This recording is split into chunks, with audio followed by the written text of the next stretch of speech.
Assalamualaikum warahmatullahi wabarakatuh. Perkenalkan nama saya Nurul Tonga dan jurusan Pendidikan Ekonomi semester 7. Ini saya akan membahas tentang perubahan akuntansi dan analisis kesalahan. Perubahan akuntansi perubahan akuntansi dibagi ada 3, yaitu perubahan prinsip akuntansi, dan yang kedua perubahan intimidasi akuntansi, dan yang ketiga perubahan entitas pelaporan. Perubahan prinsip akuntansi, perubahan dari satu prinsip akuntansi yang berlaku ke prinsip akuntansi yang berprinsip yang lain umumnya, dan yang kedua perubahan estimasi akuntansi, perubahan yang terjadi sebagai akibat dari informasi baru atau diperolehnya pengalaman tambahan, dan yang ketiga perubahan entitas pelaporan, perubahan dari pelaporan sebagai jenis entitas ke jenis entitas lainnya. Perubahan prinsip akuntansi. Perubahan prinsip akuntansi melibatkan perubahan dari satu prinsip ekonomi yang berlaku ke yang lainnya. Pengujian yang seksama harus dilaksanakan dan dalam setiap situasi ini untuk memastikan bahwa perubahan prinsip memang telah terjadi. Akhirnya, jika prinsip akuntansi yang sebelumnya diikuti tidak dapat diterima atau jika di prinsip itu diterapkan secara tidak benar,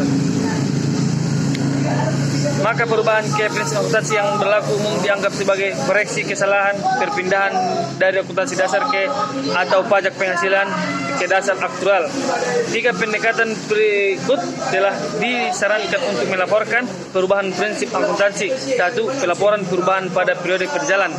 Pengaruh kumulatif adalah perbedaan laba tahun sebelumnya antar metode baru dan metode lama.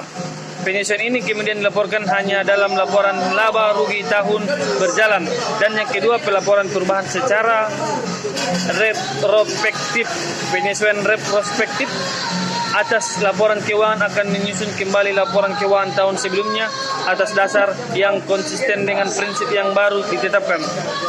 Perusahaan atas dasar yang konsisten dengan prinsip yang ditetapkan menyajikan pengaruh kumulatif dari perubahan sebagai penyesuaian atas laba ditahan awal tahun paling awal yang disajikan dalam laporannya. Dan yang ketiga, pelaporan perubahan secara prospektif atau di masa depan. Pada pendekatan ini, hasil yang telah dilaporkan sebelumnya biasanya tidak diubah. Saldo awal tidak perlu disesuaikan, atau pendukung pendekatan ini berargumen bahwa setelah perlu disesuaikan. Pendukung pendekatan ini berguna bahwa setelah manajemen menyajikan laporan keuangan berdasarkan prinsip akuntansi yang dapat diterima, maka laporan tersebut sudah final. Manajemen tidak dapat mengubah periode sebelumnya dengan menerapkan prinsip baru. Ketika perusahaan mengubah satu prinsip akuntansi, perubahan tersebut sebaiknya dilaporkan dengan aplikasi retrospektif. Secara umum, perusahaan tersebut harus melakukan hal-hal berikut. Prinsip mengoreksi laporan keuangan pada setiap metode yang tercakup. Maka informasi laporan keuangan terkait periode terdahulu akan berdasarkan pada prinsip akuntansi yang baru. B. Perusahaan mengoreksi nilai pindah buku atas aktiva kewajiban terhitung awal tahun pertama yang mencakup dalam laporan, maka akun-akun tersebut mencerminkan pengaruh kumulatif pada periode-periode terdahulu akibat perubahan pada periode-periode yang lebih baru.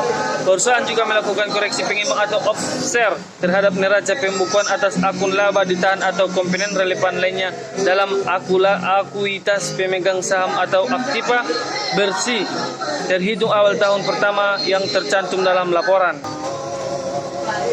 Perubahan estimasi akuntansi. Penyusunan laporan keuangan memerlukan estimasi dampak dari kondisi dan peristiwa di masa datang.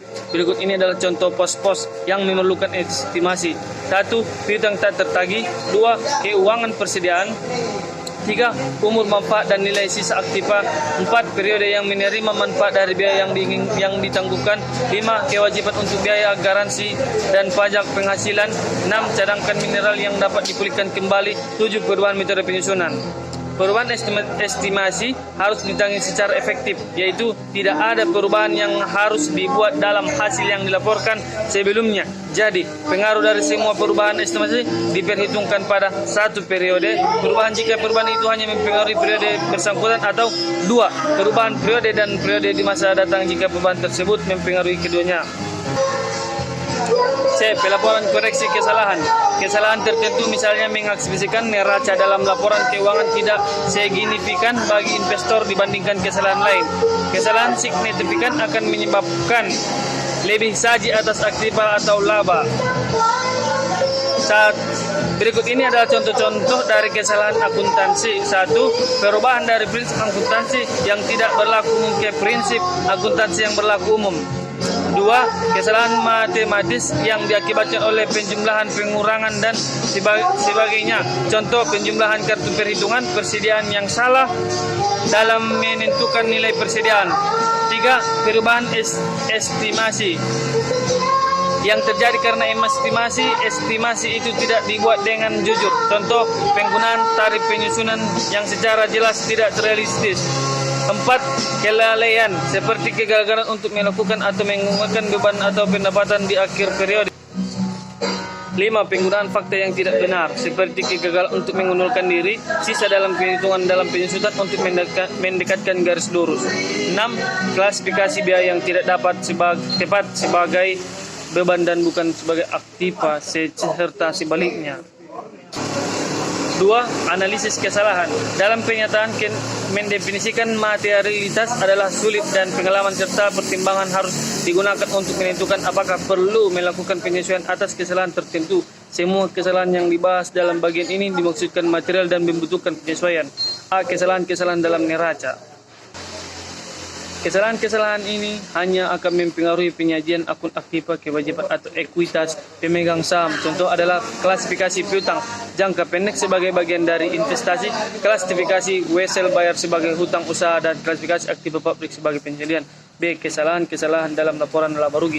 Kesalahan-kesalahan ini hanya akan mempengaruhi penyajian akun-akun nominal dalam laporan laba rugi. Kesalahan-kesalahan yang melibatkan klasifikasi yang tidak benar atas pendapatan atau beban seperti mencatat pendapatan bunga sebagai bagian dari penjualan. C. Kesalahan dalam neraca dan laporan laba rugi. Kesalahan yang saling menyimbangkan adalah kesalahan yang akan di-offset atau dikoreksi selama 2 periode. Yang kedua adalah kesalahan yang tidak saling menyimbangkan, yaitu kesalahan yang tidak di-offset dalam periode akuntansi berikutnya. D. Penyusunan laporan keuangan dengan koreksi kesalahan. Sampai saat ini pembahasan tentang analisis kesalahan lebih ditujukan pada identifikasi sejenis kesalahan yang terlibat dan akuntansi atau pengoreksinya. Dalam catatan akuntansi, koreksi kesalahan harus disajikan pada laporan keuangan komparatif. Cukup sekian makalah yang saya sampaikan dalam video ini. Kurang dan janggalnya saya mohon maaf. Apabila saya juga minta maaf atas tidak enaknya dalam video ini karena suara ataupun tempat tidak mengizinkan. Cuman disinilah saya bisa membuat video ini karena cuman inilah tempat yang saya bisa laksanakan. Kurang dan janggalnya saya mohon maaf kepada seluruh kawan-kawan atau ibu dosen yang telah memberikan saya waktu. Mohon maaf atas kurang-kurangnya. Cukup sekian. Assalamualaikum warahmatullahi taala wabarakatuh.